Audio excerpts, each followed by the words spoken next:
All right, a beautiful afternoon and thanks for joining us on the program Africa Discourse on Independent Television. My name is Evan Sunohudi. We want to apologize for starting this program behind schedule today. It was due to some unforeseen circumstances. All right, so we are right here now. So today on the show, we're going to be looking at China.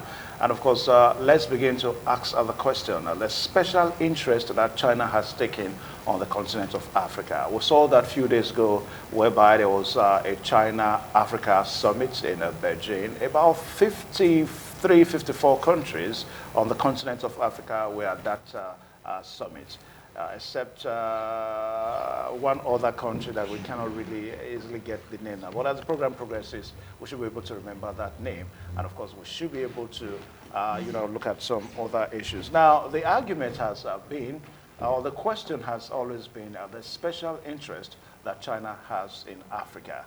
Now, why we can readily say that for a country like Russia, political interest, most especially with the advent of the recent coup d'etat, especially the one that happened in Niger, whereby the Russian interest seems to be vested there. So one can say that a country like Russia seems to have some political interest in Africa. Then also too, one can also say a country like France also seems to have political interest in Africa. I mean, with the recent developments whereby the Nigerians had to ask the French government to leave Niger, then one can say that all these are political interests that other nations have had on Africa. But for China, the question I will keep on asking is, what is the special interest that China has on the continent of Africa? So that's what we're going to be looking today on the program Africa Discourse, as we look at China-Africa Summit, and of course, estraying the interest it has in Africa. Well, to look at all this today, we're so privileged to have two gentlemen here. First and foremost, we have a professor at the University of Benin, Professor Buniyami Adesina Ayinde. He's a lecturer, and of course, with the University of Benin. So you're welcome to the program. Good afternoon, our viewers at home. Yeah. I was going to say, you're welcome to the program this morning on ITV. You're welcome to the program Africa Discourse. Thank you very much. All right, so the erudite human rights activist, a serial author, and of course an acclaimed, a renowned international conflict resolution expert is also on the show this afternoon. Owita Igbotako. So you're welcome to the program Africa Discourse. It's a pleasure having me. I'm here. Okay. All right, so Professor Buyinami, just as we're trying to estray here, the question has been the special interest that that China has on Africa. Let's take it off from there. Well, just as you said in your introduction, there was a summit in recent time that took place in Beijing, where you have more than 50 African representatives, some represented by their heads of state, or presidents, some represented by other diplomats. Of course, where the issue of their business relationship with China was discussed. When you look at the coming of China into Africa, it's basically on business transactions, the things that China can gain from Africa, particularly knowing fully well that Africa is endowed with a lot of mineral resources, including hydrocarbons like the crude oil that are deposited in various parts of Africa, which of course one can say that the primordial interest of Europe, as well as other parts of the world in Africa, were based on these mineral resources, which they continue to tap up to today. And China now feeling that it's a way of keying into the recent development or modern development to make sure that they also come here to have their own share of the mineral resources. Of course, it doesn't go, excuse me, it goes along with what will Africa gain. Because unlike what we observed in the case of Europeans that came into Africa, who by one way or the other forced their own forms of governance on African countries, which majority of African countries still practice up to today. China is not coming with that. And equally, China is not coming with their norms, with their values by way of asking Africans to adopt their own ways of life, unlike the Europeans did, like the Americans did. And equally, we have not seen that China is requesting for military bases in Africa to show that they want to monitor the internal politics of every country where they have interest. So basically, what they are looking for is their own way of gaining from the mineral resources of Africa, which they also feel can be reciprocated by finding a way to develop Africa. Okay. All right, so I know we are looking at China's interest in Africa, and the president in China, Xi Jinping, we saw whereby at a summit a few days ago that he promised a greener future. The question that we ask, is there any iota of trust, you know, looking at the relationship between China and the continent of Africa? Well, for me, I see the relationship between China and Africa and Africans as another form of neocolonialism. It is neocolonialistic, you know, because the basic aim of any nation, mostly a superpower nation, is how to advance its own theories of development as against where, you know, as against other countries. What I'm trying to say, the best national interest of China, that is what they are doing wherever they go, national interest. But the only thing, they are coming with, in a way that they are coming like as if they have a human face. Just like what Prof said, they have not come and coming with their language, they are not come with their military bases, but they come purely for trade, you understand? But I see that a kind of neocolonialism, because China is the largest manufacturer of goods and exporter of goods. It's the largest in the whole world. China has manufacturing goods. China is the largest manufacturing goods. And China want to, that's what you call this rivalry between superpowers. It is real. China, the Chinese nation, they've seen what Europe has done to Africa and Africans. And they are coming in. As we speak, China is the second largest economy in the world. So we must give that credit to the Chinese leadership. So for me, they have come in the name of industrialization to help Africa and Africans to develop their natural resources. But for me, beyond that, I see a Chinese trying, you know, to lord it over Africa and Africans. Now, systematically, there are so-called loans given to Africa. Yeah. The thing is eating deep. Before you know it, that's how you use the word neocolonialism. It's another word neocolonialism. Because if their capital base is one of the highest, billions of dollars investment in Africa. In fact, one of the highest is even higher than what Europeans have, you know, their incursion into Africa. So China is, as I started from that national interest point of view, their interest is to dominate. Their interest is to grab African resources.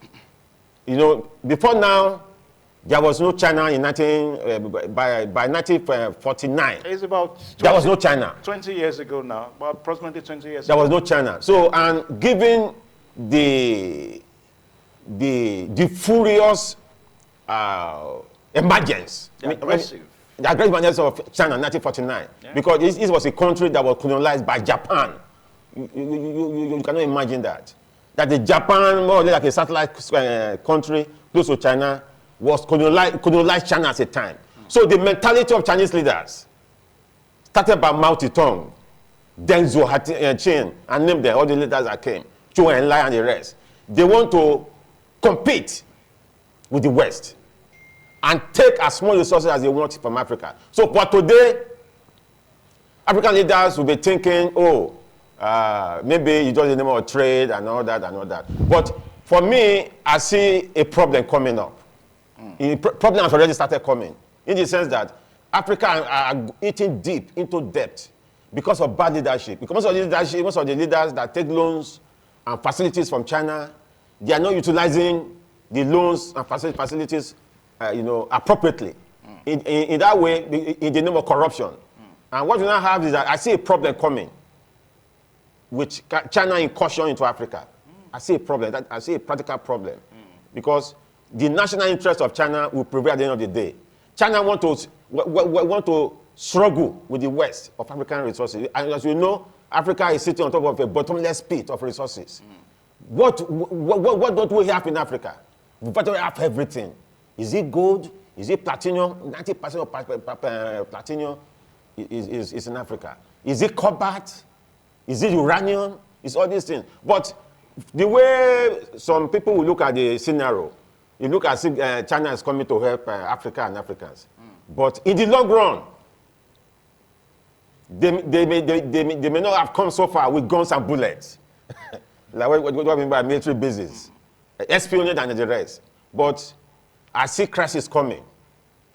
It is not hoo-hoo. Okay. It is not something we should celebrate. All right. Now, Professor, one other thing that we can really see in this summit is that unlike some other summits that we see whereby heads of state in Africa they begin to plead for debt cancellation and all that. In this summit now, President Xi Jinping, outrightly said that debt cancellation is not an area that China will look into at this moment. Now, what is the implication of this, looking at the relationship between China and African nations?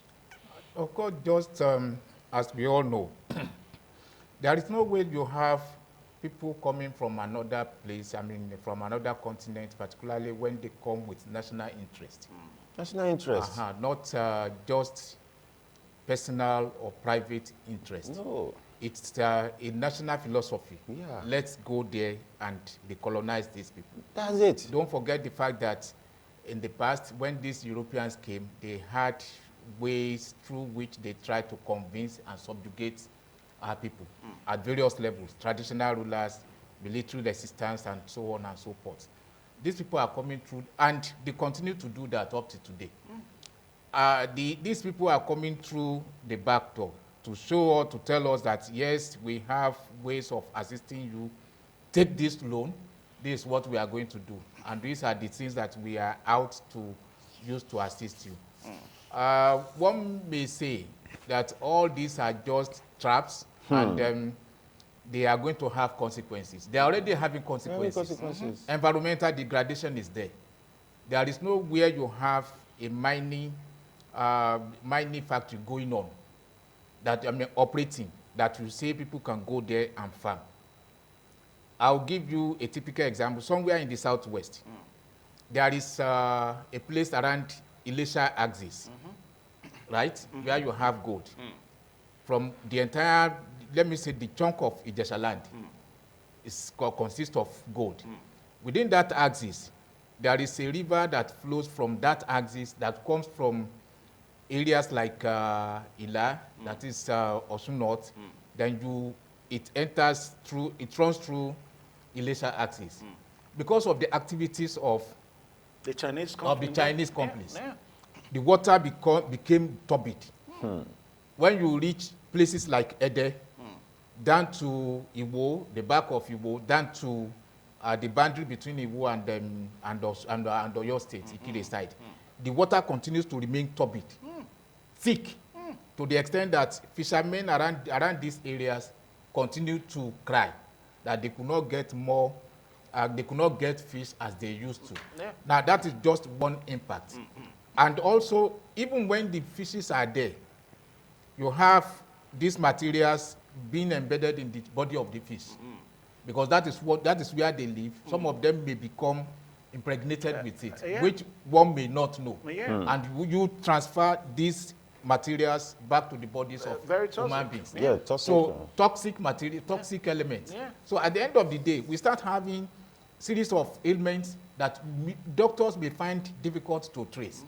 That is just one. You cannot imagine having multiples of these industries, these mining centers, and there are no provisions by these companies to mitigate the side effect of mining. And it continues like that. So we can take our minds back to what happened with Shell, with Chevron in the Niger Delta. Yeah. All this, we are still fighting, we are still struggling to cope with all that. Yeah. So it is something that one cannot say is going to be, at the end of the day, be rosy for Africa and Africans. I just saw one in Uganda. Part of the agitation was that the Chinese company already liaised with the French, what do they call it? Oil company, Total, to dredge a kind of canal that would take, or with a pipeline, that would take oil from Uganda across Tanzania, running to more than 1,000 miles. Yeah. And it will pass through places, it will pass through villages. So there is no way all these people will not be affected. What are the compensations that the government of the day or the companies or the Chinese are put in place to mitigate the side effect of all this? All these are there. So coupled with the fact that by the time, the whole thing is just like booby trap. Yeah. It's just like booby trap that will eventually bounce back to Africa. Okay. All right. So for viewers out there, the program is still Africa Discourse on independent television, and we are looking at Africa-China relationship, taking a cue from the last summit that we saw in Beijing. That was only some few days ago, whereby more than 50 African nations had to be in Beijing to look at, talk about so many things. One thing that stands clear that we're beginning to know that we are trying to express here is the purpose, the sincerity of purpose of the relationship between China as a nation and, of course, the continent of Africa. Now, we'll take a short pause, and when we return, we're going to begin to look at more issues. For example, we look at the area of transportation. I mean, building of road networks, that seems to be the biggest infrastructural development that China as a nation has had on the continent of Africa. Now, the relationship between China and Africa, no doubt, some will say is more of blessings. While I would say, some will also say that it's more of setbacks. Just like what we were trying to say a while ago, that some of the biggest projects that China has had in Africa is in the area of road infrastructure. Road as infrastructure, that is the biggest development. If you take a look at the longest roads in some major cities in Africa, it has been the efforts of the Chinese government. And of course, if you also look at some other issues as related to power generation and also giving power to communities, to cities in Africa, it has been the efforts of the Chinese government. Now, can we say that China is more of a cause than a blessing to Africa, despite the fact that there are reactions too that instead of this Chinese government to come and develop human capacity development and all that, develop willing Africans that can in turn contribute to Africa. They don't, but they will rather bring their expertise, Chinese expertise to Africa at the expense of Africans. And of course, they will say that they develop, Africa. Now, I want you to look at it from that direction. Looking at China as a blessing or a cost to Africa. Well, it's a blessing. It's a blessing in disguise. Because in the long run, as I said earlier, what will come to play dominantly, the Chinese interest, their national interest.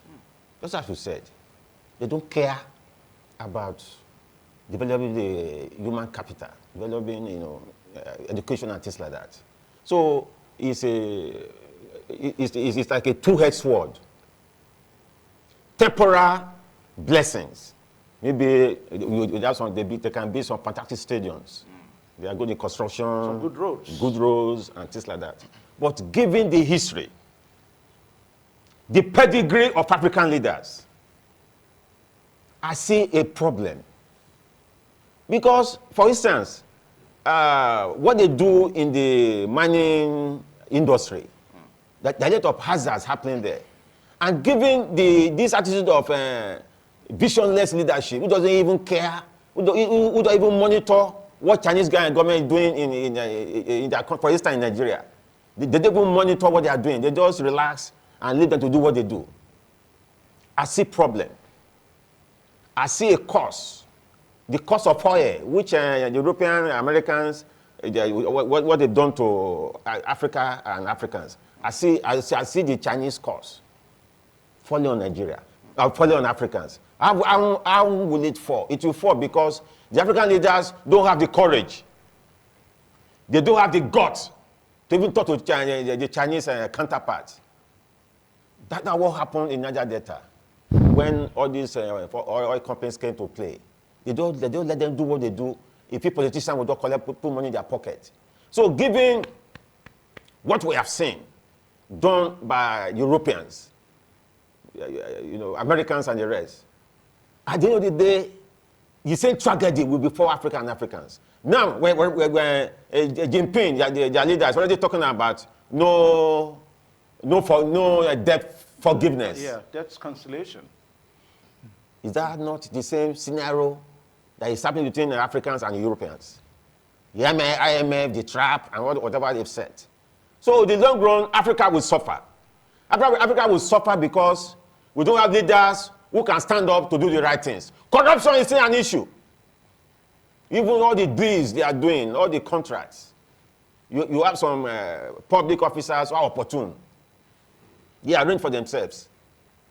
And some of the money that they even take, the loans and whatever that are sent to Africa, at the end of the day, a chunk of such loans go into private pocket. For the end of the day, where are we? Where is Africa? So for me, I see trouble. Trouble that will be facilitated by African leaders. Because they do have internal mechanism to monitor the Chinese incursion to the letter. And so that will spell doom. Because it has happened before with the Europeans, with Shell, with name them. The same attitude we have all over Africa. Just as I was saying, what is even wrong for a President Tinubu, for instance, to institute a global conference to be done in Abuja? Must Africa go to Benji before we develop? Must we go to China? It is infuriating. It is sitting. I'm speaking from the perspective of my field. Yeah. These are international issues. Must Africans go and meet and do dinner in Benji? Africa summits in Benji. Benji, Prof. Is that in 2024? 2024. How did China rise? China, how did they rise? China closed their borders for several years. They built their country. They have development plans. 10 years, 5 years. Is the largest manufacturing economy in the world. It's the second largest economy in the world to the United States. That is vision and mission of Chinese leaders. But because African leaders don't have mission, they don't have vision, they don't have coherent internal mechanism to monitor Chinese trade incursion, whatever incursion to Africa. I see problem. I see crisis. Because corruption is an issue. I see African leaders allowing the tragedy that the Europeans have caused to Africans. They will allow the Chinese to cause the same tragedy will fall back to Africa and Africans. So it's a challenge. I challenge African leaders. I challenge President Tinubu. President Tinubu went to Benji. When he's sitting as a leader on bottomless pit of resources, of oil, of uranium, name them. So I think we should be thinking beyond these Chinese deals and loans. That is my challenge, because we should be thinking of Africa will develop speedily. And that trap is being set. The Chinese national interest must prevail. The Americans have their national interest. American imperialism, it has no human face. The Chinese are not here with bullets and bombs. And guns. And guns. But they are here with their technical crew, to tap. It's a struggle. At the international realm, it's a struggle. Africa is a gold mine in terms of resources. So China is already there. Imagine Liam Payne saying Benji that there'll be no avenue for debt forgiveness. It is infuriating. It is disgraceful. Africans are looking worse. For me, they should discountenance the Chinese so-called whatever. Africa should looking worse. And what is Africa? OAU, what was African Union doing in all of this? Africa Summit in Benji, it beats my imagination. So for me, as you said, to answer your question properly, it's a temporary respite, temporary blessing. I see tragedy. In future. Future, because of the attitude of African leaders. African leaders are not serious. Most of them are not serious. Most of them they don't have internal mechanism to monitor whatever is coming from outside Africa to Africa. Okay. I think with some of the recent developments in Nigeria, I mean, very recently, we saw some members of the National Assembly trying to support laws, bills that we kind of help the excesses of this Chinese presence in Nigeria. Now, take, for example, Honorable Dekeri Anemero. That's the Honorable member representing Edo North. Recently sponsored a bill. That bill is to provide for the establishment of the Solid Mineral Commission. You know, like what Professor Inde was trying to talk about a while ago in the Southwest, whereby so many communities have been destroyed because of the exploitative and the exploration that is going on with our mineral resources and all that. But don't you think that, let's also look at this effort that Nigerian government is doing, or the African government is doing in trying to curtail the excess of the Chinese presence now. Now, how can we ensure that it won't just be a main paying service lips to see to the effort of trying to curtail the excesses of the Chinese government in Africa? Professor Inde. Well, one of the most unfortunate things that have happened to Nigeria and ditto for major parts of Africa is the lack of this cohesion in national interest. The national interest is not there. It's not there. Because we see ourselves as individuals within the whole.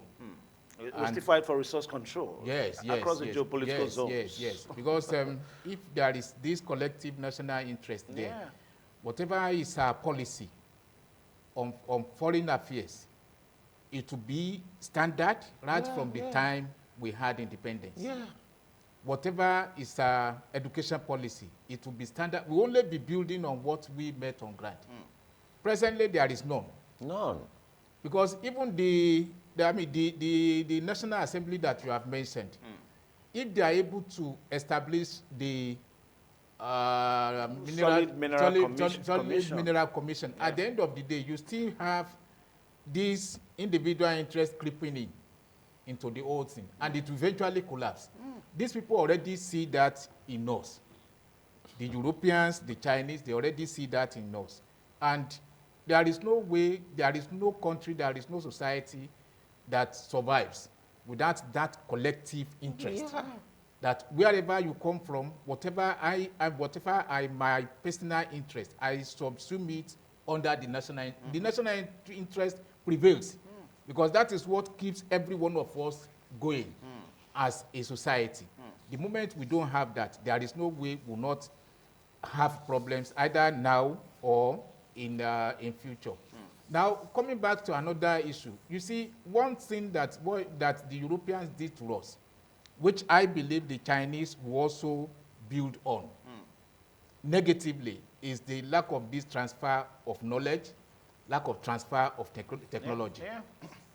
Because if all this while, the Europeans, by the time majority of us, our educational system is based on what they gave us. They only gave us the opportunity of learning, of being schooled in the areas of administration. There's a limit to the education that they give to us. Yes. Yeah. But if they had come with the technology aspect of it, we would also have been able to build on that. And as a result of that, the issue of road construction, the issue of mining, we will not be importing anything to do that in this country. And ditto for every part of Africa. But up to today, they still tie that, even when they come for any construction, you see them with their own technologies. We said somewhere not too long that majority of the people, the majority of the expatriates that they bring here, they are not graduates. Yeah, but like Professor, why are we not giving them these conditions? That, hey, if you guys must come here, this should be the conditions. That is part of the lack of national interest.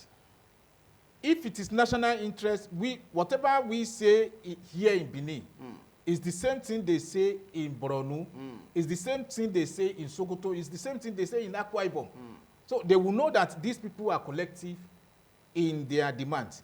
But a situation whereby our demands here in Benin is different from the one in Ore. They will look for a soft place to go and operate. And if they see any of the traditional rulers who are just like they did, the Europeans did that time, because from what we read in history, majority of our people did not manufacture glass, ordinary mirror. They came, presented mirror to them. Oh, so I could see myself like this. They presented gold to them, they presented salt to them. So there is something like this. Whiskey. And they took the resources from here. And they picked the resources from here. At the end of the day, they sold a lot of people on account of that. Wow. So it's the same thing they are doing now. We are talking of metro rail line in Abuja. We are talking of good roads. Yeah. Don't we have engineers that would have been able to do the same thing? And if we have engineers that will have been able to do the same thing, why don't we engage them? And based on this collective national interest, they will be able to do the needful. Okay. Now, Nowita Igbutako, little wonder, this national interest, don't you think is a Nigerian issue? Do we have it in other parts of Africa? Is it probably the same thing in Uganda, in Morocco, in Niger? Is it the same thing? I think it is the same thing. Really? Yes. Why I said so, because of the same crisis, economic crisis that is available, that is obtainable in African capitals, in African countries. It's the same mindset. There's no blueprint. If you have a national interest, there must be a blueprint to monitor whatever comes to your country. There must be a blueprint. Nigeria, they will just wake up one morning, African leaders wake up one morning and they are into one thing. The next morning they are into another thing. And that's why Chinese so far, they've had their way. And when I recollect, I want to say once again, that a Jinping is telling African leaders there will be no debt for forgiveness. Soon, Africans already deep into debt. Prof, is that not tragic? So soon. No blueprint, no national interest, there's nothing. Leaders are not accountable to the people. Corruption has destroyed the whole system. President Tinubu was saying the other day that recently in Beijing that they're going to wake up and get things working in Nigeria. How do you get things working? How do you develop like China when there is no mechanism to fight corruption? There's no national interest. There's no blueprint. The president is talking about reshuffling his cabinet now. That to say that he has not brought first-class guys to come and run the country with him. So there's a problem, there's a crisis. There's no national interest in most African countries. We are seeing a bit of national interest in Rwanda. In Rwanda, this is what we want, that's what we don't want. So I challenge African leaders to wake up. Just as I said, the tragedy that Europeans brought to Africa and Africans, China, the Chinese people, they are bringing it. You think will soon come out, and it is coming out. Because, as I said earlier, The African leaders, they are not focused. There's no blueprint. Corruption is an issue.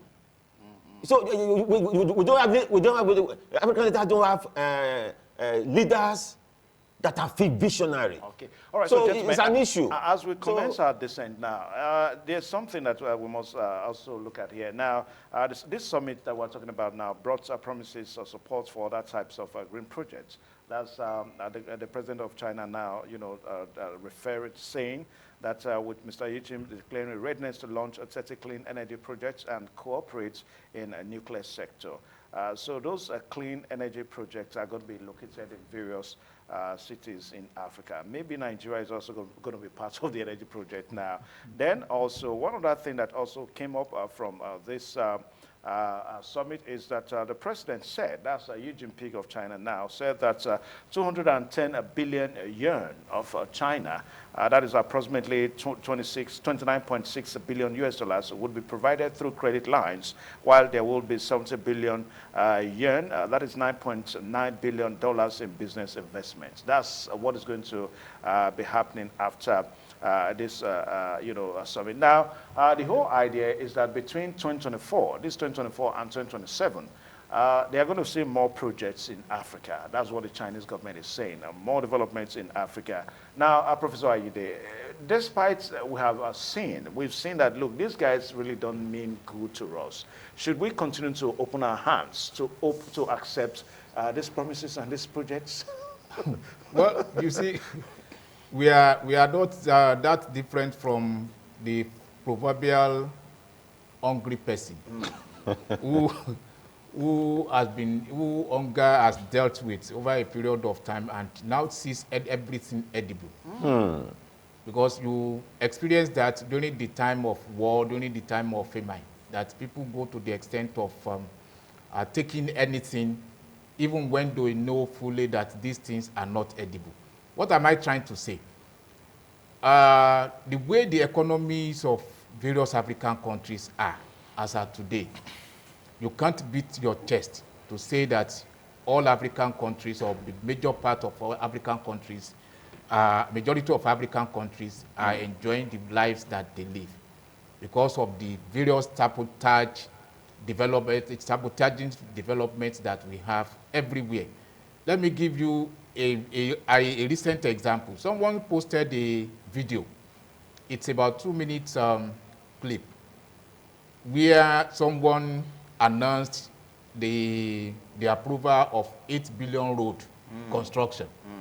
And he came with the cash, gave it to the, is it the contractor now or the engineer?